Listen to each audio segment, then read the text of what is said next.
네, 오늘도 북한에서 날려보냈던 2대의 무인기가 정말 심각한 뉴스가 아닐 수가 없습니다. 새로운 소식들 속속 들어오고 있습니다. 오늘 2가지 좀 정리해 보겠습니다. 서해 5도 촬영 다 한 거 다 공개됐죠? 자, 그리고 저희가 직접 무선 헬기를 사용해서 시연해 봤는데 이 2가지 소식 정리해 보겠습니다. 자, 먼저 하태원 차장께 질문 드릴게요. 오늘 그러니까 2대입니다. 파주에서 떨어진 거 하나, 백령도에서 떨어진 거 하나인데 각각 확인된 것만 먼저 설명 좀 해주세요. 네, 파주에서 떨어진 건 24일자였고요. 백령도 건 31일자. 자, 그 시청자들의 편의를 위해서 24일 파주, 31일 백령도라는 걸 밝혀드리고 시작하겠습니다. 네, 그래서 오늘 밝혀진 것은 파주에서 떨어진 그 비행기 안에서 발견된 사진은 모두 193장이나 되는 사진은 청와대 또는 파주 인근, 군부대 주변을 찍은 거로 확인됐습니다. 자, 193장. 그 중에 하나가 청와대를 그야말로 위에서 내려다보듯이 찍은 거잖아요. 무려 20초 동안 머물렀다고 한 신문에서 보도를 했고요. 바로 청와대 집무실 위에서 사진을 찍었기 때문에 아찔한 장면이었습니다. 네, 구글 보통 위성 사진도 있고요. 우리나 네이버나 다음과 같은 포털 사이트에서도 교통 안내를 위해서 하늘에서 찍은 것 보여주잖아요. 그렇죠. 그거랑 비교할 때 어떤가요? 구글 얼스라는 게 여러분도 많이 사용하실 것 같은데요. 지구상 어떤 곳을 좌표를 찍기만 하면 바로 새가 내려다보듯이, 그러니까 조감도를 보듯이 이렇게 볼 수 있는 구글 얼스 그런 서비스가 있는데요. 그것보다는 제가 판단한 것은 구글 얼스보다는 훨씬 해상도는 떨어지고요. 자, 구글 얼스, 지금 보시는 사진 설명해 주시죠. 네, 저게 한 신문에서 보도한 요번에 그 파주에서 떨어진 그 북한의 무인기가 찍었다는 청와대 전경입니다. 자, 그럼 좀 설명 좀 드릴게요. 자, 여기가 경복궁이잖아요. 서울의 한복판 경복궁이 있고 경복궁 북쪽에는 북악산이 있는데 그 사이에 청와대가 있는 이 모습이 그대로 찍혔네요. 그렇죠. 지금 동남쪽에서 서북쪽으로 이동하면서 청와대 본관을 찍은 사진인데요. 저 북악산 쪽에서는 내려오면서 찍기가 어려운 부분이 있기 때문에 경복궁 쪽으로, 거기가 트여 있는 곳이죠. 경복 쪽으로 진입하면서 그 파주 쪽으로 나가면서 찍었던 그 사진의 모습입니다. 자, 여기 이제 나무가 많이는 보이는 게 북악산이니까 산은 비행을 못했을 것이고 이렇게 돌아와서 옮겨오면서 찍은 거네요. 그러니까 찍고 다시 돌아가는 그런 궤도를 보였습니다. 그렇죠. 북쪽으로 올라가다가 이제 파주에서 떨어진 건데요. 자, 이 사진을 포함해서 193장을 촬영한 것을 저희가 확인했습니다.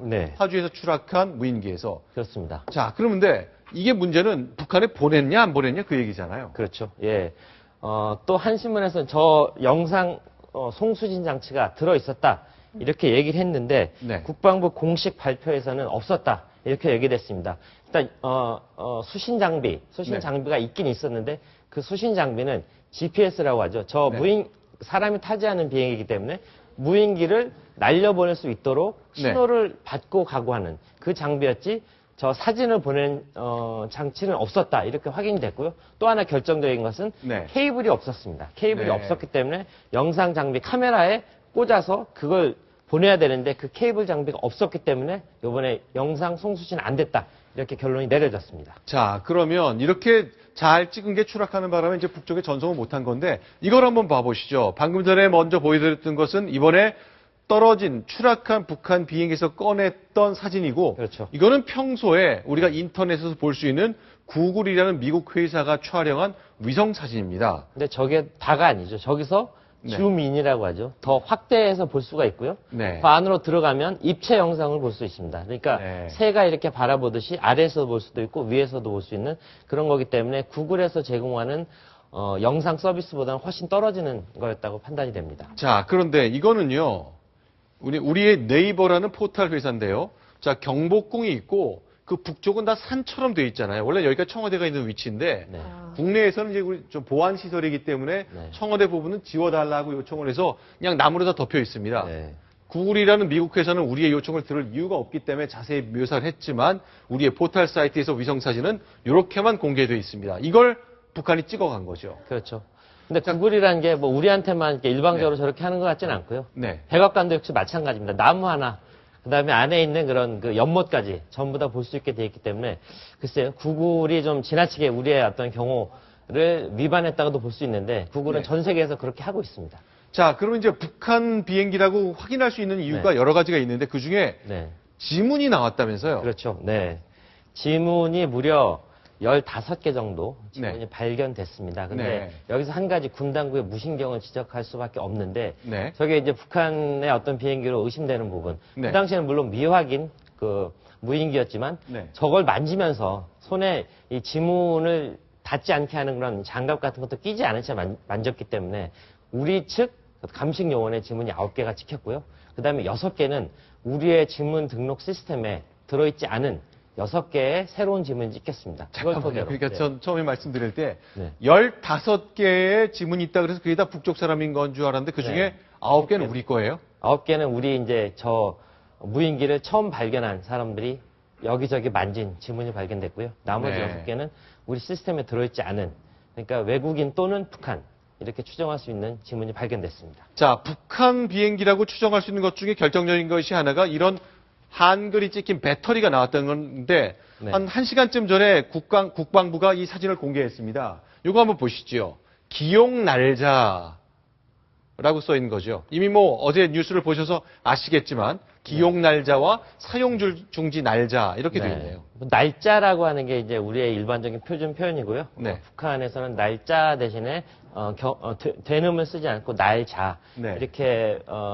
표현했고요. 저게 이제 과거 천안함 폭침 사건 때 1이라는 번호가 나타났지 않았습니까? 그가 우리가 가지고 스모킹 건이라고 했는데 바로 북한이 가용하는 그 배터리라 그런 것을 증명해 줄 수 있는 움직일 수 없는 증거라고 판단됩니다.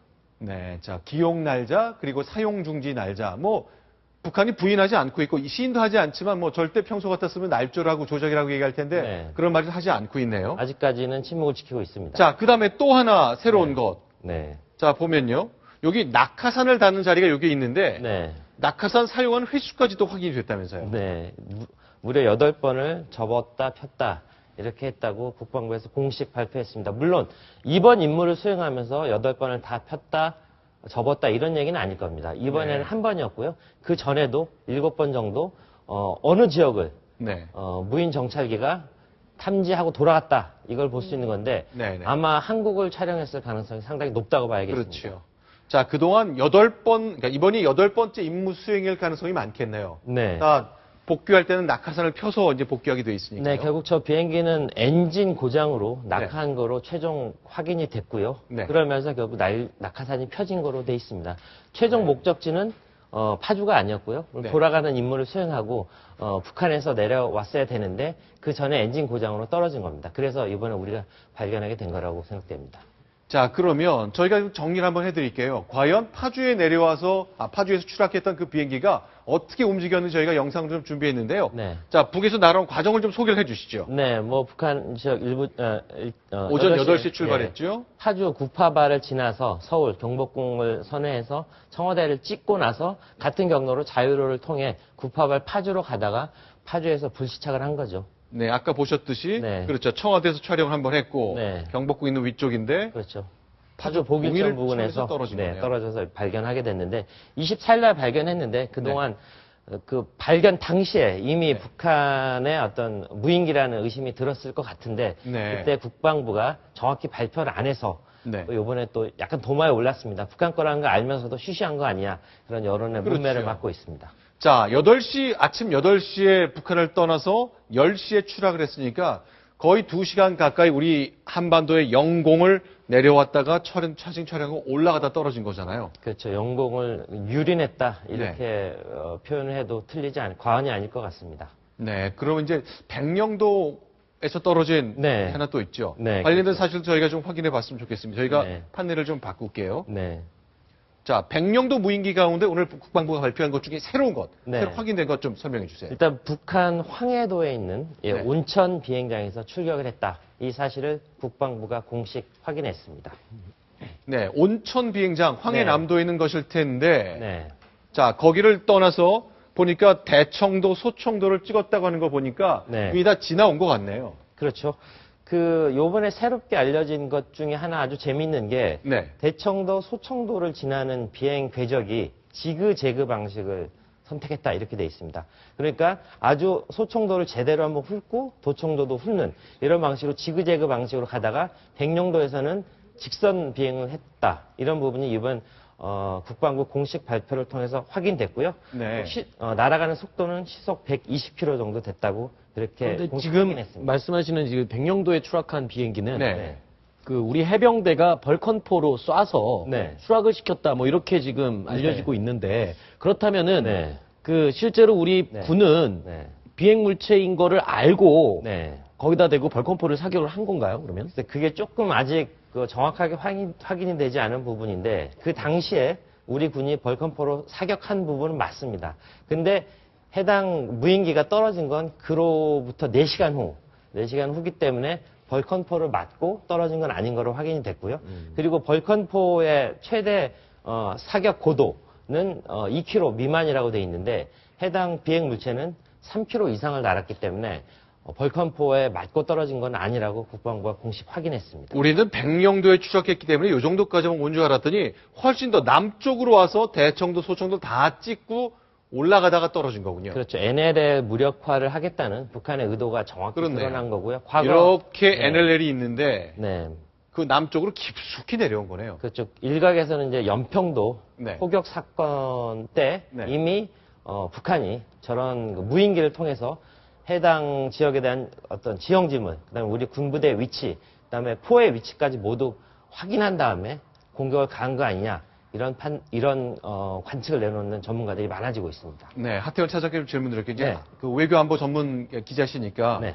이렇게 남의 영공을 침범하고 또 우리 영토에까지 떨어졌으니 영토도 침범한 건데 네. 이런 것에 대한 가벌성이랄까 네. 우리가 가만히 있습니까?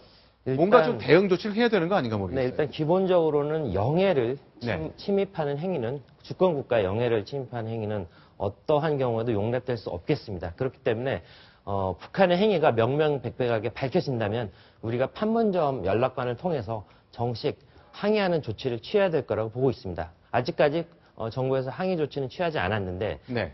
좀 더 무르익으면 정식 항의 조치를 취하지 않을까 하는 얘기가 청와대 안보실에서 나오고 있습니다. 항의에 그칠 네. 게 아니라 저만 뭐 이런 생각을 하는지 네. 모르겠는데 항의를 할 게 아니라 우리도 만약에 예를 들어서 똑같이 네. 무인항공기를 보내서 네. 주석궁을 찍어서 네. 돌아와서 우리도 확인했다라든가 네. 아니면 뭐 인공위성에서 주석궁을 딱 상공에서 찍은 사진을 공개한다든가 이런 방법은 조금 그런가요?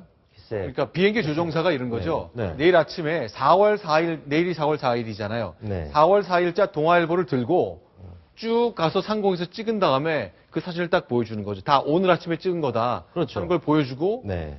우리도 이렇게 할 수 있지만 하지 않는다는 걸 좀 보여줘야 되는 거 아니냐. 이런 의견들이 굉장히 인터넷에 많더라고요. 글쎄 뭐 제가 확인한 바는 아닌데 네. 감히 예상컨대 네. 이미 그렇게 하고 있지 않을까 하는 짐작을 해봅니다. 우리의 무인 항공 기술이 훨씬 발달돼 있고요.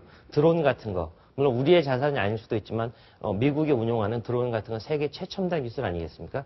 그렇기 때문에 이미 주석궁의 위치는 물론 주석궁의 집무실의 위치는 물론이고 김정은이 앉아서 일하는 자리에 창이 어디로 나 있는지 이런 부분까지 알고 있지 않을까 하는 판단을 해봅니다. 그렇기 때문에 유도 미사일을 통해서 그 창을 통해서 들어가야지 명확하게 타격을 할 수 있지 않겠습니까? 제가 알기로는 우리 군 당국 그 정도 파악하고 있다고 알고 있습니다. 네.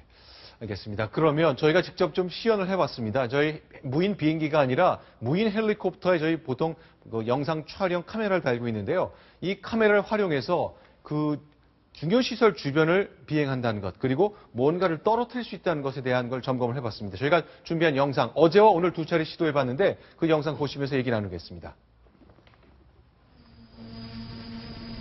네, 국회 주변 벚꽃이 핀 곳을 저희가 날아봤는데 하늘에서 이렇게 보이는 거죠. 사실은 고도가 좀 높을 뿐이지 청와대 위쪽을 북한의 무인 비행기가 이렇게 날았다는 얘기입니다. 그렇죠? 네. 위에서 바로 지나다닌 도로를 찍은 건데 상당히 높은 위치까지 올라다닐 수가 있습니다. 통상적으로 한 1.5km 정도 높이까지 올라가서 찍을 수가 있고요. 네. 그리고 지금 윙 하는 소리는 이제 프로펠러, 네. 헬기 프로펠러가 이제 소형 6개가 달려있는데 돌아가는 소리죠. 네. 자, 이건 어제 저희가 좀 촬영한 건데 오늘 직접 한번 해봤습니다. 실내 체육관인데 자, 물 밑에 하얀 천을 깔아놓고 저희 무선 헬리 프로펠러가 8개 달린 물풍선이죠. 물풍선을 달고 한번 시연을 해봤습니다. 자, 과연 어떤 모습일까요? 자, 통상 이렇게 들고 올라섰는데요. 네, 물풍선을 얹었습니다. 벽에 폭탄을 투하하듯이 떨어뜨리는 장면을 시연하신 것 같은데요. 네. 자, 쭉쭉 올라갔습니다.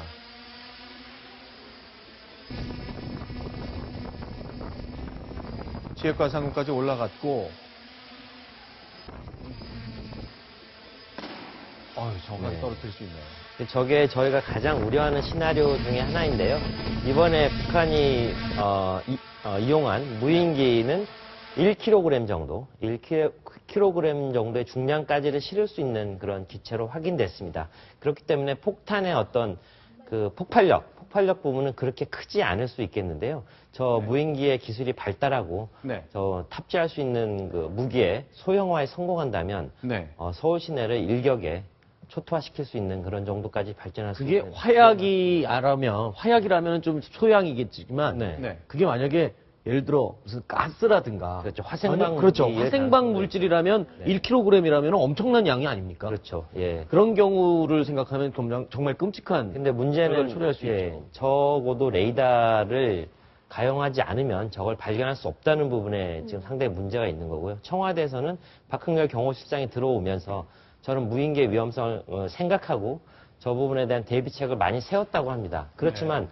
유관에 의존하는 아주 재래식 방식에 의하지 않고는 저 무인기를 탐지할 수 있는 능력이 없기 때문에 청와대의 경우에도 상당히 비상이 걸렸다. 이런 얘기가 전해 들려오고 있습니다. 네, 어제 저녁 5시죠. 오후 5시에 시작된 NSC 상임위 회의가 굉장히 늦게까지 계속됐는데 아마 무려 3시간 반 이상 진행될 정도로 상당히 심각한 분위기였다고 전해지고 있습니다. 그렇죠. 저게 물풍선이었으니 망정이죠.